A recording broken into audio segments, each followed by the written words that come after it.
kita sendiri ya, adik-adik saat ini kan bebas bergaul dan lagi kemana-mana nggak terkontrol, akhirnya menjadi pelanggaran tercatat oleh kepolisian. Akhirnya kan merugikan pada masa depannya dia sendiri. Ya itu kita kembalikan kepada dirinya sendiri dan keluarganya. Ya saya sebenarnya nggak menyalahkan kepada anak-anak yang saat ini, enggak. Sebenarnya ya tergantung ikut campur dari orang tua itu sendiri. Terkadang orang tua lupa akan membina anak-anaknya karena orang tua mungkin dilema, sibuk dengan rutinitas pekerjaan, lupa memberikan didikan yang betul-betul untuk kesana.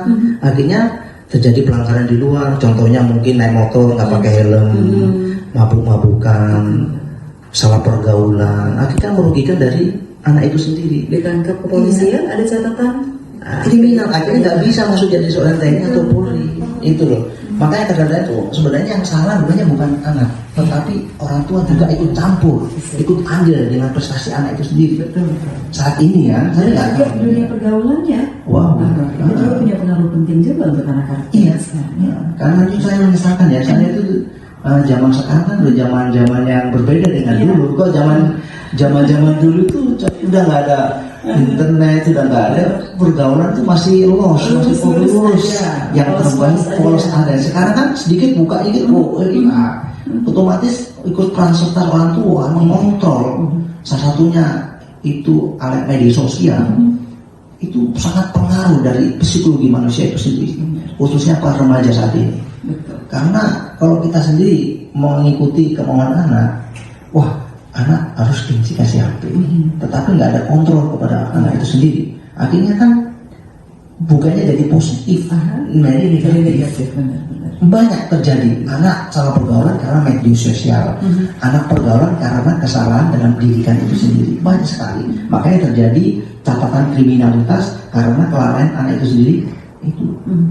Tapi pengaruh nggak ketika anak tersebut sudah pintar atau belajar merokok, itu kan akan berpengaruh pada kesehatan? Iya, itu sangat pengaruh lagi karena di seleksi itu ada kesehatan. Kesehatan itu ada dibagi dua. Kesehatan tingkat 1 itu organ luar. Kesehatan kedua itu organ dalam, rongsen, jantung, semua akan dicek semua.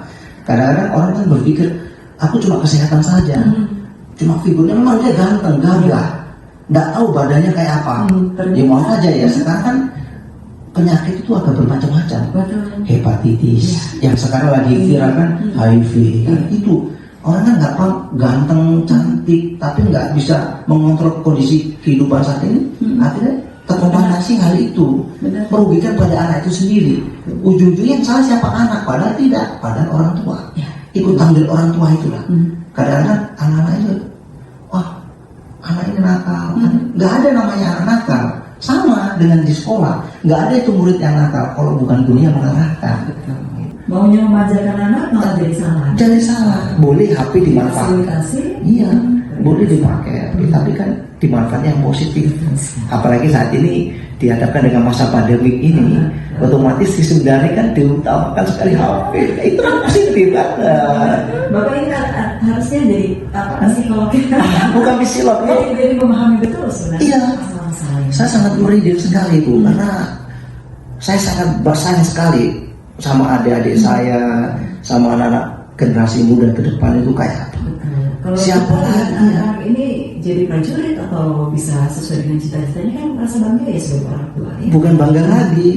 Siapa sih nggak bangga menjadi anak yang soleh, yang sukses? Orang tua mana yang nggak bangga?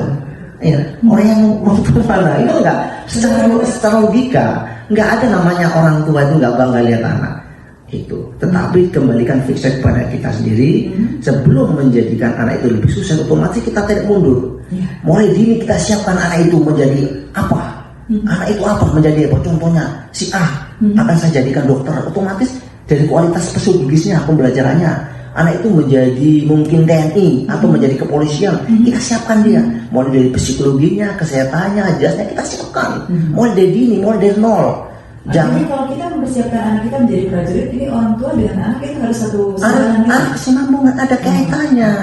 Jangan bilang orang tua inginnya anak itu masuk, tapi kayaknya punya ini gitu. Ada dua. Begini, ya, ada kasus di studi kasus. Ada 3 kasus itu, ada beberapa orang memang betul-betul ya, dia memang dipaksakan sama orang tua dengan ikhlas menjadi seorang prajurit.